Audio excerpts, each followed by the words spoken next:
budaya Indonesianya luas sekali. 3 benda I culture shock masa I pergi Indonesia. And kalau korang ada plan nak pergi sana juga, tengoklah video ni sampai habis. Nombor 3, orang jaga parking dekat semua tempat. Even kau pergi kedai runcit pun kau kena bayar. Apakah yang kamu maksud itu seperti di dalam video ini? Menyoroti rendahnya jumlah warga Indonesia yang mengenyam pendidikan tinggi. Berdasarkan data Direktorat Jenderal Kependudukan dan Pencatatan Sipil, jumlah warga Indonesia yang mengenyam pendidikan tinggi yakni sekitar 6% dari seluruh penduduk.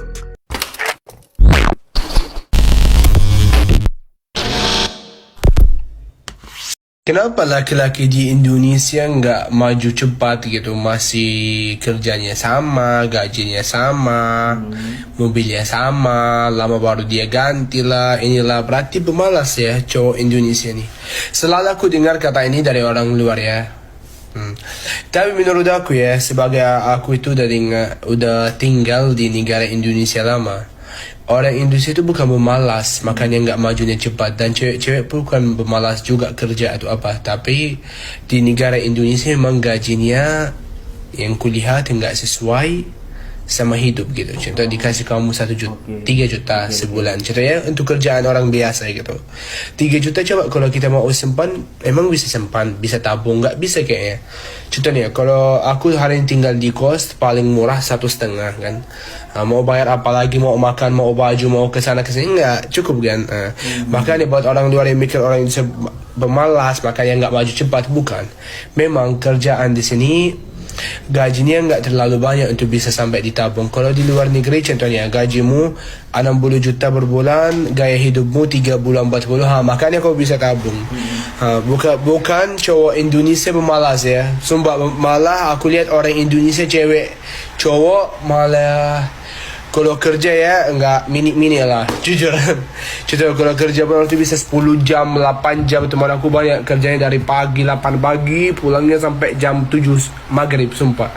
Bukan pemalas, cuman memang gaji di negara Indonesia agak kurang, makanya orang nggak bisa sampai ditabung-tabung banyak gitu. Itulah ya buat orang luar ya, jangan salah paham ya. Betul Bang, itu sangat mewakili orang Indonesia, termasuk saya sendiri. Saya sendiri sebagai warga negara Indonesia yang pernah bekerja ke luar negara selama 8 tahun untuk membangun ekonomi keluarga saya di kampung ini, di kampung saya sendiri. Dan banyak ya sorotan-sorotan, ataupun karena saya itu bekerjanya di Malaysia. Banyak orang-orang Malaysia yang mengatakan, wah orang Indonesia ini banyak rajin-rajin ya. Iya betul, memang di Indonesia orang Indonesia ini sebetulnya rajin-rajin. Akan tetapi kenapa lebih memilih bekerja ke luar negara? Ya karena kerja di Indonesia ini memang kurang sesuai. Betul, karena gaji hasil kerja kita dengan pengeluaran untuk biaya kehidupan itu memang kurang sesuai, bukan tak sesuai ya, bagi rakyat kecil macam saya inilah. Karena yang saya rasakan selama saya itu bekerja di Malaysia ya, di sana itu kerja 1 hari kalau kerjanya betul-betul ya. Kalau saya itu kerjanya pukul 6 pagi sampai pukul 6 petang ya, 12 jam. Di situ rata-rata boleh mendapatkan hasil 200 ringgit Malaysia. Kadang-kadang boleh lebih lah. 200 ringgit Malaysia itu kalau uang rupiah Indonesia itu sekitaran 600 ribu lebih. Nah, dengan biaya hidup di Malaysia dalam 1 hari itu hanya makan ya, untuk makan 1 hari itu hanya menghabiskan 20-30 ringgit Malaysia. Itu yang saya alami sendiri. Itu sudah boros itu geng, sudah tak jimat lah. Karena saya nak makan ini cukup, masih ada sisa banyak. Jadi 170 sampai 180 ringgit Malaysia itu bersih. Ini fakta, bukan saya menjelek-jelekan negara saya sendiri, dan juga saya itu bukan memuji Malaysia, tapi ini fakta realita ya. Syukur-syukurlah kalau ini video saya ini ditengok oleh para menteri-menteri Indonesia dan ekonomi Indonesia ini akan diperbaiki. Akan tetapi ada sebagian bukan semuanya, sebagian orang Indonesia karena di Indonesia ini kehidupannya ya macam-macam ini saja, lepas itu bekerja ke luar negara, mendapatkan kebebasan dan mendapatkan hasil yang luar biasa, malahan membuat budaya yang macam ini. Astagfirullahaladzim, ya Allah, astagfirullah, ya Allah, ya Allah, ya Allah, saya sendiri malu dengan ini. Di tempat umum loh ini. Tenaga kerja wanita Indonesia santai cuy, aduh. Ini hutan boleh lumpur ya. Budaya Indonesianya lemah sekali. Kenapa konten kreator luar negeri datang di Indonesia dan kaget-kaget terus dan omong aku cinta Indonesia di Indonesia ya? Mereka pikir kalian bodoh. Mereka cuma menjelat orang Indonesia dan dapat uang gampang sekali. Memang uang buat ngeselin. Tapi kalian bisa coba pikir, tahun 2000, Korea juga seperti itu. Orang luar negeri datang di Korea dan ngomong I love Korea dan dapat uang gampang sekali. Kenapa? Waktu itu budaya Koreanya lemah sekali. Waktu itu gak ada K-pop, gak ada K-drama seperti hari ini ya. Waktu itu banyak orang Korea mau berbangga soal negara sendiri dari orang luar negeri. Tapi sekarang gimana? K-pop dan K-drama udah lama di dunia ini. Orang luar negeri yang ngomong I love Korea udah banyak sekali dan itu beneran dari dalam hati mereka, bukan untuk jadi terkenal atau untuk uang. Jadi ayo back to Indonesia ya. Orang Indonesia pun juga lebih suka budaya orang luar negeri, bukan cuma Korea, Jepang, Cina, Barat. Tapi orang luar negeri datang di Indonesia dan tiba-tiba jatuh cinta dengan Indonesia. Kalian beneran percaya itu? Gua yakin mereka cinta negara manapun kalau bisa dapat uang. Aku kasih contohnya. Penjual narkoba gak mau orang-orang yang pakai narkoba jadi sehat dan berhenti narkoba. Dan penjual narkoba gak akan ngomong narkoba itu gak sehat dan bahaya, pasti akan ngomong aman. Aku bukan penjual narkoba, karena itu aku selalu coba kasih tahu fakta. Narkoba buruk dan penjual narkoba bohong ke kalian. Tapi aku yang selalu dihujat dan penjual narkoba lebih naik. Kalian tahu alasannya? Memang manusia gak percaya fakta. Manusia percaya yang mereka mau. Ya memang faktanya pahit, bohongnya manis. Tapi aku gak akan berhenti omong fakta, karena aku tinggal di Indonesia sampai mati. Dan aku beneran mau Indonesia lebih maju. Tengok geng, korang tengok sendiri. Orang luar negara bila pergi ke Indonesia, dia orang itu shock. Dan ingin, karena cinta dengan Indonesia, ingin memajukan negara kita. Yang terutama itu dari SDM rakyatnya geng.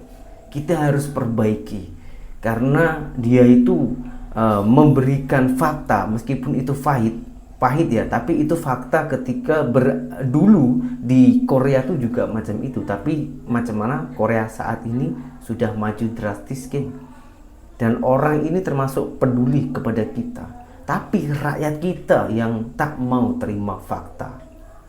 Ada juga orang Malaysia ataupun turis Malaysia itu mengalami culture shock karena di Indonesia ini apa-apa harus mengeluarkan uang.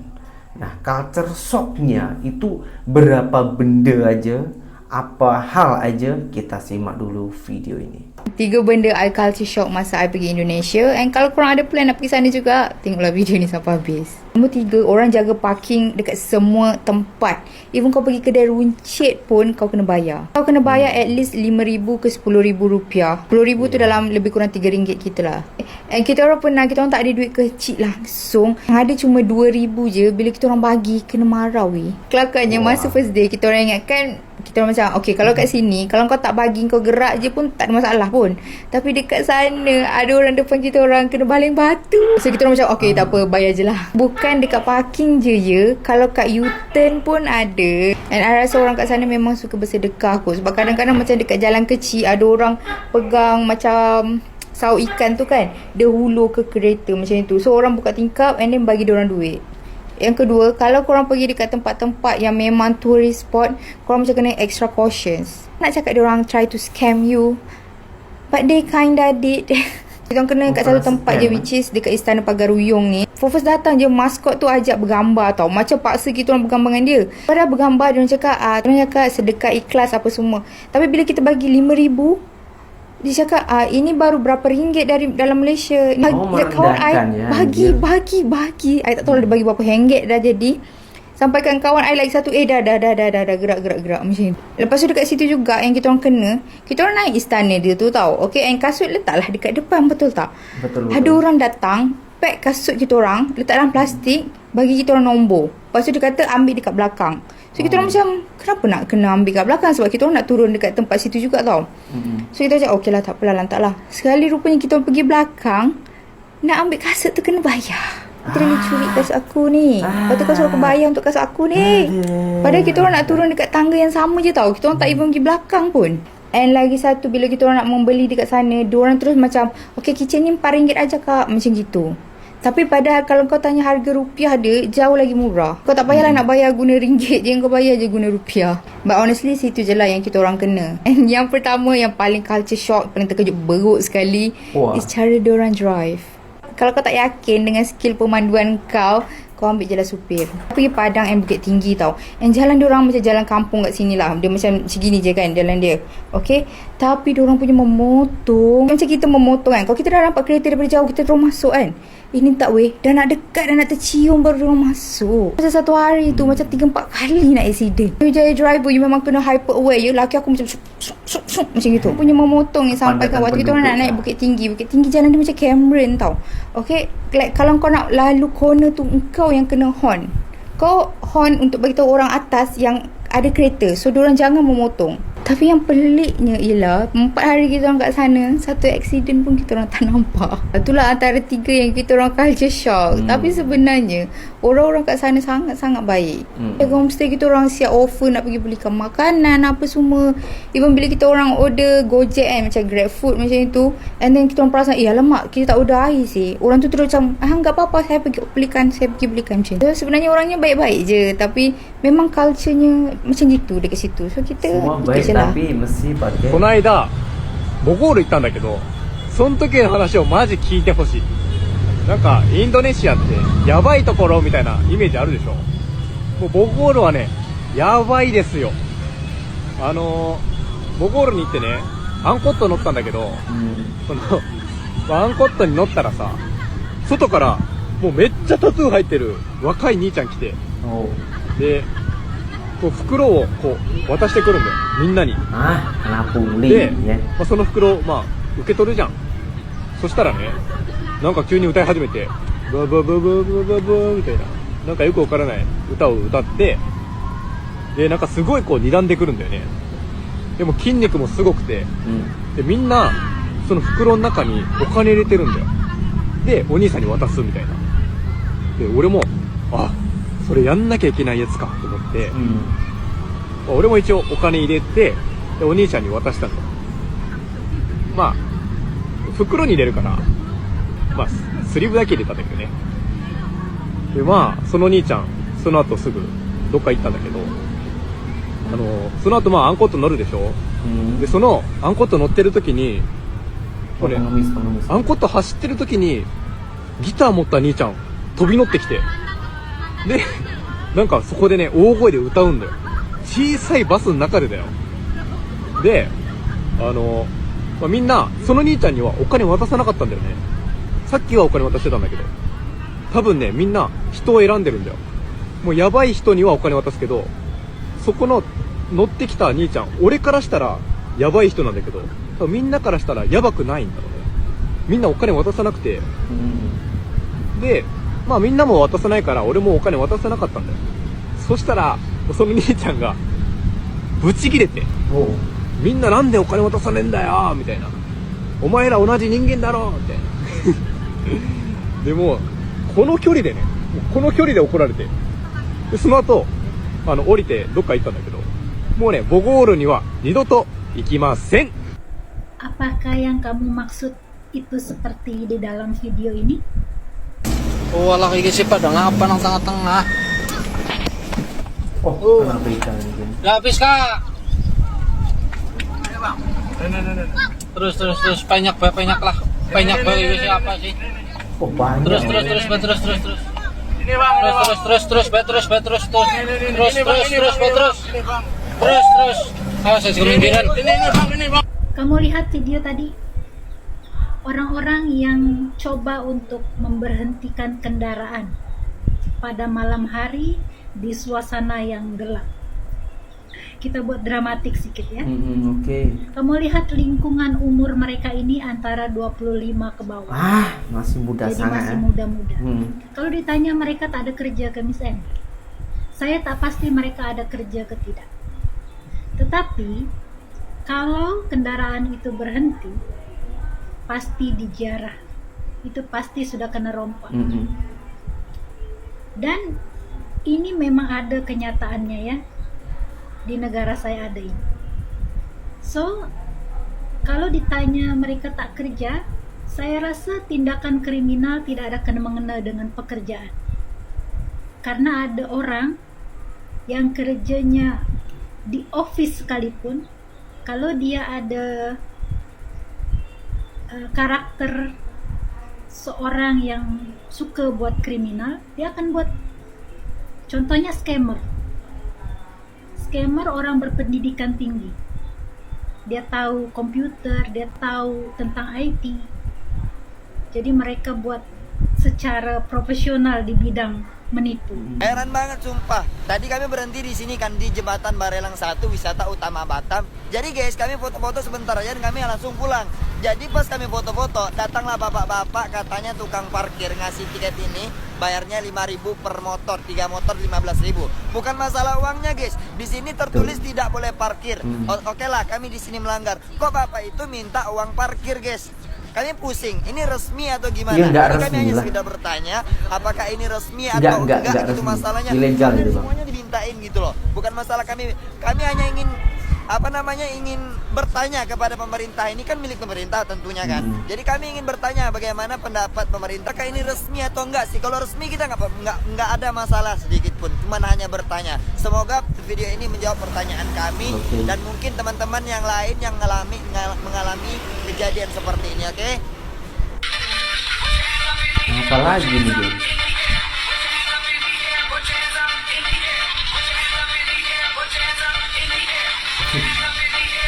Budaya kuno. Selamat datang di Mentality Cemas. Aduh. Mari kita bahas masalah ini ya. Ada 2 perkara beda fungsi ya. Truk pembawa sound system. Fungsinya apa? Lampu penerang jalan itu fungsinya apa? Dan dibuat dengan duit siapa? Masyarakat. Kalau truk pembawa sound system itu pastinya bisnis perseorangan. Ya, betul. Dan itu juga udah melanggar hukum ya. Bawa truk lebih muatan melanggar hukum. Terus ngerusak lampu jalan yang fungsinya penerang orang jalan yang dibeli dengan duit rakyat. Kemana kalian? Di situ yang ada di bawah banyak orang, rame orang, tapi nggak ada satupun yang menegur. Inilah negara saya. Aduh. Sampai Negara kapan saya kayak lagi. gitu? Kalau kalian bilang mustahil lampu jalan boleh hilang, buktinya. Dan FYP sampai luar negara, sampai ke negara orang. Malaysia ya. Malu ya. Ubah mentality itu, ubah ya, ubah. Itu belum ada orang datang. Belum banyak orang asing yang kerja di Indonesia ya. Baru banyak orang kita-kita aja ya. Coba kalau banyak orang luar datang kayak di Malaysia, tuan rumahnya mentalitinya kayak gini, bisa-bisa kita kena jajah lagi nih kedua kalinya. Ubahlah. Bukan pemerintahnya yang harus diubah, tapi rakyatnya. Mentality rakyat harus berubah. Betul. Ya. Pedas, tapi ini kenyataannya. Dan ini negara saya. Uhuy. Menyoroti rendahnya jumlah warga Indonesia yang mengenyam pendidikan tinggi. Berdasarkan data Direktorat Jenderal Kependudukan dan Pencatatan Sipil, jumlah warga Indonesia yang mengenyam pendidikan tinggi yakni sekitar 6% dari seluruh penduduk. Data Ditjen Dukcapil itu menunjukkan hanya sekitar 0,2% warga Indonesia yang mengenyam pendidikan hingga tingkat S3. Sementara, warga Indonesia yang berpendidikan S2 ada sekitar 0,3% dan tidak sampai 5% warga negara yang berpendidikan S1. Padahal, Tapi ini pendidikan nggak ketangkap tinggi nih. dinilai sangat penting karena dapat menjadi katalis pertumbuhan ekonomi, penciptaan lapangan kerja, dan mobilitas sosial. Memang pahit, geng, kalau kita dengar dan juga tengok fakta-fakta yang barusan kita lihat. Tapi kalau pemikiran kita ini positif, maka video-video tersebut boleh berubah mentaliti kita. Kalau kita merasa malu, merasa ada yang harus diperbaiki di negara kita demi memajukan negara kita dan juga ekonomi kita harus rubah semuanya tersebut, geng. Mohon maaf, bukan saya ini nak menjatuhkan ataupun menunjukkan keburukan bahkan kejelekan di negara saya sendiri, melainkan karena saya cinta dengan negara saya sendiri, maka kita tunjukkan video-video ini biar orang-orang tahu, tengok, dan inilah yang harus kita perbaiki sebelum kita memajukan negara kita sebagai rakyat kecil. Ubah mentality masyarakat di Indonesia. Kalau orang tak percaya, coba korang melancong pergi ke negara jiran kita, Malaysia. Ada tak benda-benda hal yang barusan saya tayangkan tersebut terjadi di Malaysia? Misal pun itu ada, biasanya yang mengalami itu warga asing, bukan warga tempatan Malaysia. Dari sini kita dah tahulah ya, di mana IQ kita kalau kita bandingkan dengan negara jiran kita. Kalau saya cakap IQ di Konoha ini rendah, di bawah rata-rata, semua orang pasti akan kecam saya. Tapi ini ternyata, ini fakta, realita itu memang pahit apabila kita telan. Contoh macam obat, geng. Obat itu memang pahit, tapi boleh mengobati. Fakta ini memang pahit, tapi kalau kita telan, kita perbaiki diri kita, maka akan berujung menjadi kebahagiaan bagi anak cucu kita. Apabila ada benda-benda orang yang berbeda pendapat, sila tulis di kolom komentar dan berjumpa kembali di video saya yang berikutnya. Assalamualaikum warahmatullahi wabarakatuh. Bye bye.